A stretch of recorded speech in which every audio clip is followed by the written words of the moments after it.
கள்ளக்குறிச்சியில 42 பேர்கிட்ட இறந்து போயிருக்காங்க கள்ளச்சாராயம் குடிச்சு. கள்ளச்சாராயம் அழுதி விஷச்சாராயம் அழுந்தி குடிச்சு 42 பேர்கிட்ட இறந்து போயிருக்காங்க இன்னைக்கு மட்டுமே. நேற்று நைட்ல இருந்து இந்த பிரச்சனைகள் வந்து போக ஆரம்பிச்சுக்கிட்டு இன்னைக்கு நம்ம ஸ்போர்ட்ஸ் மினிஸ்டர்ல இருந்து எடப்பாடி பழனிசாமி அவர்கள் எதிர்கட்சி தலைவர் அவர்ல இருந்து அண்ணன் சீமான்ல இருந்து எல்லாருமே போயிட்டு இந்த இடத்துக்கு போயிட்டு அங்க இறந்து போன எல்லாருக்குமே ஆறுதல் தெரிவிச்சுக்கிட்டு இருக்காங்க. கவர்மெண்ட் வந்து 10 லட்ச ரூபா கொடுக்குறோம் அப்படின்னு சொல்றாங்க. எல்லா கட்சிகளும் நாங்க ஒரு லட்ச ரூபா தரோம் அப்படின்ற மாதிரி நிறைய விஷயங்களை சொல்றாங்க. 42 பேர் வந்து இந்த மாதிரி கள்ளச்சாராயம் குடிச்சு இறந்து போயிருக்காங்க. இது தமிழ்நாடு ஹிஸ்டரியில ரீசெண்டா நடக்கல, ரொம்ப வருஷம் கழிச்சு நடந்திருக்குன்ற மாதிரி நம்ம சொல்லலாம். இதுக்கு முன்னாடி கள்ளச்சாராயம் குடிச்சு நிறைய பேர் இறந்து போயிட்டு இருந்தாங்க. அதுக்காக கவர்மெண்ட் வந்து கள்ளச்சாராயத்தெல்லாம் பேன் பண்ணி வச்சிருந்தாங்க. இன்னவரையும் பேன் பண்ணப்பட்ட ஒரு விஷயம் தான் தமிழ்நாட்டை பொறுத்த வரையும். 42 பேர் இறந்து போறதுக்கு காரணம் என்ன? 42 பேருக்கு கள்ளச்சாராயம் கிடைச்சது எப்படி? 42 பேர் போது 42 குடும்பங்கள். அதுல ஒருத்தவங்க வந்து இதுல 2 பேர் வந்து ஹஸ்பண்ட் அண்ட் ஒய்ஃப். அவங்க பசங்க நடுத்தீர்வு கொண்டு வந்துப்பட்டிருக்காங்க இந்த கள்ளச்சாராயத்தால, அந்த விஷச்சாராயத்தால. இதுக்கு வந்து விஷயம் என்ன? இதுக்கு யாரு மேல பிளைம் பண்றது, யாரை வந்து நம்ம பிளைம் பண்ணணும், இது எப்படி மாத்தலாம்ன்றதான் இன்னைக்கு வீடியோல பார்க்க போறோம். ஒரு 2 நாளுக்கு முன்னாடி பாத்தீங்க அப்படின்னா ஒரு 3 பேர் வந்து இறந்து போறாங்க. இந்த கள்ளச்சாராயம் குடிச்சு, இந்த விஷச்சாராயம் வந்து குடிச்சு 3 பேர் இறந்து போறாங்க. விஷச்சாராயம் இந்த மாதிரி கள்ளச்சாராயம் எல்லாம் சொல்றாங்களே என்னன்னு கேட்டீங்கன்னா, ஒரு 50 ரூபாய்க்கோ இல்ல ஒரு 10 ரூபாய்க்கோ சின்ன ஒரு பாக்கெட்ல கிடைக்கும். ஒருத்தவங்க வீட்டுல காய்ச்சி இல்லீகலா, இது வந்து நம்ம தமிழ்நாடு கவர்மெண்ட் வந்து கல்லு அதுக்கப்புறமா இந்த இல்லீகலா பண்ற இந்த சாராயம் அதில் வந்து காய்ச்சக்கூடாதுன்னு ஒரு ரூல் இருக்கு. அதை வந்து முன்னாலாம் வந்து பண்ணிக்கிட்டு இருந்தாங்க. ஒரு 50 வருஷத்துக்கு முன்னாலாம் வந்து இது நிறையமா பண்ணிக்கிட்டு இருந்தாங்க. எம்ஜிஆர் பீரியட்ல இருந்து, கலைஞர் பீரியட்ல இருந்து, ஜெயலலிதா பீரியட்ல இருந்து நம்ம என்னென்ன பண்ணிட்டு இருந்தோம் அப்படின்னா, இந்த கள்ளச்சாராயம் காக்கிறவங்க மேலாம் ரொம்ப கடுமையான நடவடிக்கை எடுத்துக்கிட்டு இருந்தாங்க. இதை பண்றவங்க எல்லாம் தூக்கி உள்ள போட்டுக்கிட்டு இருப்பாங்க, வாழ்க்கையே போயிடும் அப்படின்ற அளவுக்கு வந்து இது பண்ணிட்டு இருப்பாங்க. அதுதான் பல வருஷமா இருந்துகிட்டு இருந்தது. ஏன் அப்படின்னா, இது பேசிக்கா என்னன்னா, முன்னாடி வந்து நம்ம டாஸ்மார்க்னு ஒன்று கொண்டு வரோம் எம்ஜிஆர் பீரியட்ல. அது எதுக்கு அப்படின்னா, மக்கள் வந்து அதிகமா கள்ளச்சாராயம் குடிச்சு இந்த மாதிரி இறந்து போயிட்டு இருக்காங்க. கள்ளச்சாராயன்றது பேசிக்கா வந்து இப்ப டாஸ்மார்க்ல விற்கிற ஒரு சரக்குகள்லாம் இருக்குல்ல, இது வந்து ஃபேக்டரியில வந்து தயாராகி அதை நிறைய செக் பண்ணி இது வந்து கரெக்டா மக்களுக்கான கொடுக்கலாமா, உடம்புக்கு இந்த கெடுதலும் வராதா அப்படின்ற ஆல்கஹால் வந்து எத்தனை பர்சன்டேஜ்ன்றதெல்லாம் எல்லாத்தையும் கணக்கு பண்ணி எடுத்துட்டு வந்து தான் அதுக்கப்புறம் டாஸ்மார்க்ல விற்பாங்க. அது வந்து உடம்புக்கு கெடுதலா இல்லையான்னு கேட்டீங்கன்னா, இந்த மாதிரி உயிரை கொல்ற அளவுக்கு வந்து டக்குன்னு இருக்காது. பட் அது ரொம்ப ஒரு லேட்டர் போய் ரொம்ப அடிக்ட் ஆகி அப்படிலாம் இருந்தீங்கன்னா, அந்த மாதிரியான டாஸ்மார்க்ல இருக்க சரக்கு உங்களை கொள்ளதான் செய்யும். பட் இந்த மாதிரி கள்ளச்சாராயன்றது வந்து ரொம்ப ஹைஜீனிக்கா இல்லாத இடத்துல சும்மா ஒரு ஒரு பெட்டியில அதை எப்படி வந்து தயாரிக்கிறாங்கன்றதே வந்து பார்க்கும்போதே ஒரு மாதிரியா இருக்கும். வீட்டுல உட்காந்து தயாரிப்பாங்க. இந்த மாதிரி கள்ளச்சாராயம் வந்து வீட்டுல இருந்தே பண்ணுவாங்க. மெத்தனால் வந்து அதிகமாகும் போது இந்த கள்ளச்சாராயத்துல எல்லாம் அதிகமா வந்து இருந்துச்சுன்னா, இது இருந்துச்சுனாலே பிரச்சனை தான். மெத்தனால் வந்து இருந்துச்சுன்னா இது வந்து அந்த கள்ளச்சாராயம் நீங்க பண்ணும்போது அதுல வந்து இதாகும். அதை வந்து மனுஷன் குடிக்கும் போது கண்ணு தெரியாம போகும், வயிறு வலிக்க ஆரம்பிக்கும், நெஞ்செல்லாம் அடைக்க ஆரம்பிக்கும், அப்படி இறந்துருவாங்க. இந்த மாதிரியான பிரச்சனைகள் தான் கள்ளச்சாராயத்துல இருந்துச்சு. வந்து நம்ம சொல்ல முடியாது. கள்ளச்சாராயன்றது வந்து பேசிக்கா வந்து அது எப்படி தயாரிக்கப்படுதுன்னு தெரியாது. அதை வாங்கி குடிக்கும் போது அதுல இருக்க பிரச்சனைகள் நிறைய பேர் இறந்து போயிட்டு இருந்தாங்க நம்ம ஊர்ல. தமிழ்நாடு கவர்மெண்ட் என்ன பண்ணாங்கன்னா, அந்த டைம்ல இந்த மாதிரி கள்ளச்சாராயம் விற்கிறவங்க எல்லாம் ரொம்ப வந்து அதிகமான தண்டனை கொடுக்கறதா இருக்கட்டும், இந்த மாதிரியான ரொம்ப இதை வந்து பண்ணிக்கிட்டு இருந்தாங்க அந்த டைம்ல. அது வந்து நம்ம ரொம்ப தடுத்து வச்சுக்கிட்டு இருந்தோம். கிட்டத்தட்ட நீங்க கள்ளச்சாராயம் எல்லாம் வந்து ஒரு 30 வருஷத்துல வந்து குடிச்சிருப்பாங்கன்னு கேட்டா ரொம்ப வயசான ஆட்கள் குடிச்சிட்டு இருந்திருப்பாங்க. அந்த மாதிரி நிலைமை தான் இருந்துகிட்டு இருந்தது.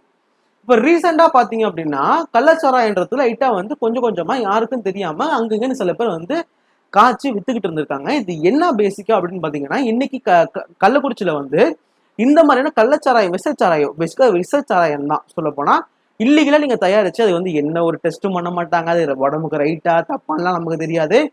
அதை எடுத்துட்டு வந்து கொடுக்கும் போது காசு கம்மியா இருக்குன்னு மக்கள் வாங்கி குடிப்பாங்க. குடிக்கும் போது அது உயிரை கொல்லும். இதனாலதான் இந்த மாதிரியான இல்லீகலா கள்ளச்சாராயம் வந்து விற்க கூடாது அப்படின்றது வந்து தமிழ்நாடு கவர்மெண்ட் ரொம்ப வருஷமா வச்சிருக்குது. அதை விற்கிறதுலாம் தெரிஞ்சதுன்னா தூக்கி பெரிய பனிஷ்மெண்ட் கொடுப்பாங்க. இதுதான் பல நாளா இருந்தது. இப்போ வந்து அந்த பிரச்சனைகள் இல்லை அப்படின்ற மாதிரி நிறைய பேர் சொல்றாங்க. ஸோ இந்த கள்ளக்குறிச்சி சைட்ல பார்த்தோம் அப்படின்னா இது 20 வருஷமா வந்து இது இருக்கு, 20 வருஷமா வித்துக்கிட்டு இருக்காங்க அப்படின்னு சில நியூஸ்ல இருக்கவங்க சொல்லிக்கிட்டு இருக்காங்க. ஸோ இப்போ கள்ளக்குறிச்சி மேட்டருக்கு வந்தோம் அப்படின்னா, ஒருத்தர் என்ன பண்ணியிருக்காருன்னா, அவர் வீட்லயே அவரோட தம்பி, அவரோட ஒய்ஃப் எல்லாருமே சேர்ந்து இந்த கள்ளச்சாராயத்தை வந்து காய்ச்சி கொஞ்சம் கொஞ்சமா வச்சிருக்காங்க. இந்த மாதிரி பைக்ல எல்லாம் எடுத்துட்டு போய் டெலிவரி பண்ணிருக்காங்க. பாக்கெட்ஸ்ல போட்டு இந்த மாதிரி சும்மா தண்ணி பாக்கெட்லாம் இருக்கும்ல, இந்த மாதிரி டீ எல்லாம் கட்டுறதுக்கு யூஸ் பண்ணுவோம்ல, அந்த பாக்கெட்ல இந்த கள்ளச்சாராயத்தை இது பண்ணி விற்கிறாங்க. விற்கும் போது என்னன்னா காசு கம்மியா கிடைக்குதுன்னு சொல்லி வாங்கி குடிக்க ஆரம்பிக்கிறாங்க. 3 பேர் வந்து ஹாஸ்பிட்டல் அட்மிட் ஆகுறாங்க. கொஞ்ச நேரத்துல வந்து இறந்து போறாங்க அதை குடிச்சதால. கலெக்டர் என்ன பண்றாருன்னா, அந்த ஊர்ல அந்த கலெக்டர் வந்து இது வந்து சும்மா அவங்க வேற உடம்பு சரியில்லாம இறந்து போயிருக்காங்க, இந்த மாதிரி கள்ளச்சாராயம் குடிச்சு வந்து சாகலை அப்படின்றத அவர் சொல்லிட்டாரு. அது சொன்னதுக்கு அப்புறமா இந்த 3 பேரோட சாவுக்கு போனா நிறைய பேர் இந்த கள்ளச்சாராயத்தை வாங்கி இதனால வந்து வந்து போகல, ஏதோ வேற பிரச்சனைல வந்து இறந்துட்டு இருக்காங்கன்னு சொல்லி வந்த 40 பேர்கிட்ட நீங்க இறந்து போனவங்க இது வந்து அதிகமாகலாம். இது வந்து 42 40 கிடையாது. இது இன்னமும் அதிகமாகலான்றது தான் உண்மை. இது வந்து அந்த சாவுக்கு போன வீட்டுல இருந்த எல்லாருமே வந்து இதை வாங்கி குடிச்சிருக்காங்க. அவங்களும் வந்து நேத்தி வந்து நைட்ல வந்து அட்மிட் ஆக ஆரம்பிக்கிறாங்க.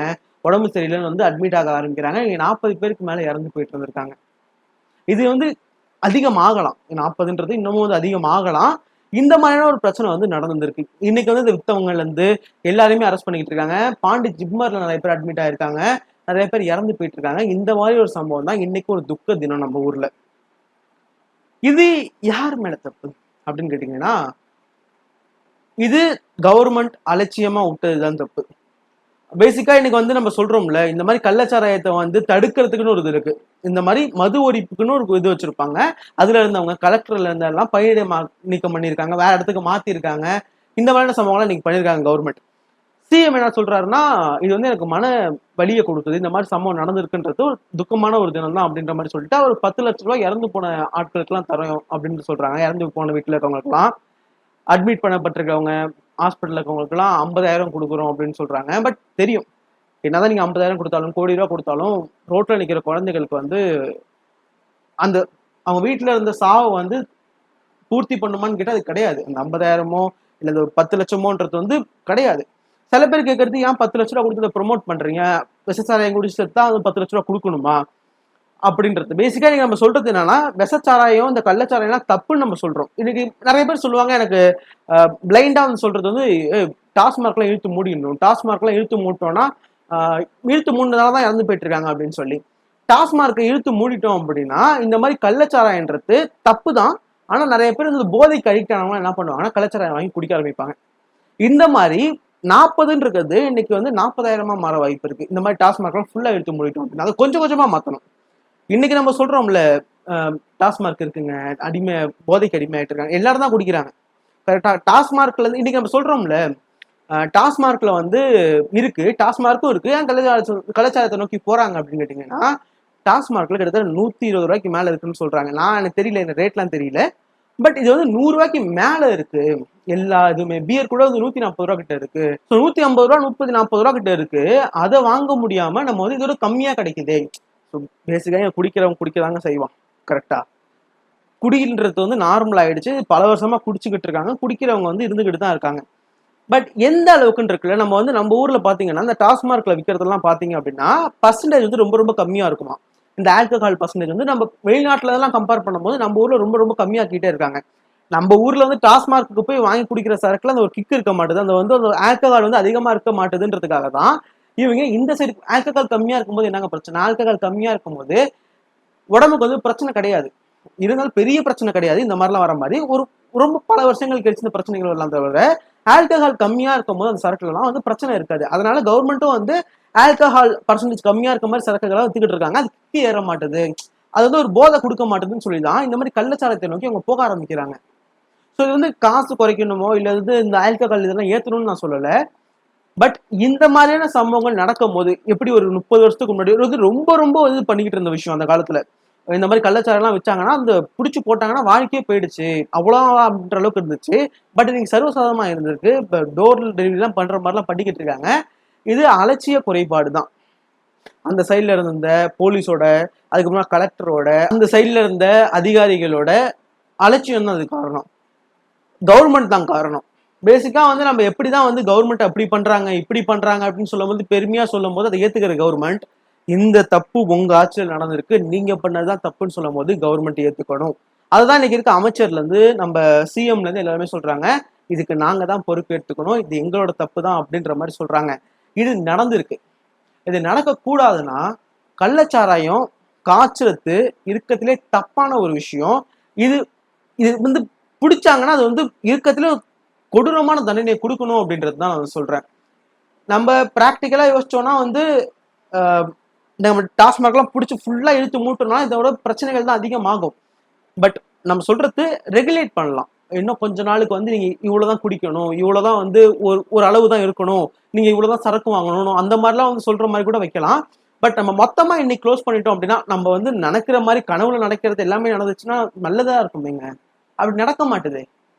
இன்னைக்கான சொல்யூஷன் வந்து இன்னைக்கு பார்த்துட்டு நம்ம மூடிட்டோம்னா இது ரொம்ப வருஷத்துக்கு இது நீடிக்குமான்னு கேட்டா நீடிக்காது. அது கொஞ்சம் கொஞ்சமா தான் குறைக்கணும். இந்த பிரச்சனை இருக்கு. இன்னைக்கே டக்குன்னு நம்ம ஒரு போட்டு வந்து குறைச்சிட்டோம் அப்படின்னு இன்னைக்கு முடிச்சிட்டோம்னா அது வந்து 10 நாளுக்கு நீடிக்காது. கொஞ்சம் கொஞ்சமா ஒரு விஷயத்தை குறைக்கும் போது ஒரு பிரச்சனை வந்து சால்வ் பண்ணும்போது தான் அது ரொம்ப நாளைக்கு நீடிக்கும். இன்னைக்கு டாஸ்மார்க் பிரச்சனையான்னு கேட்டா பிரச்சனை. அதனால நிறைய குடும்பங்கள் நடுரோட்டுக்கு வருது.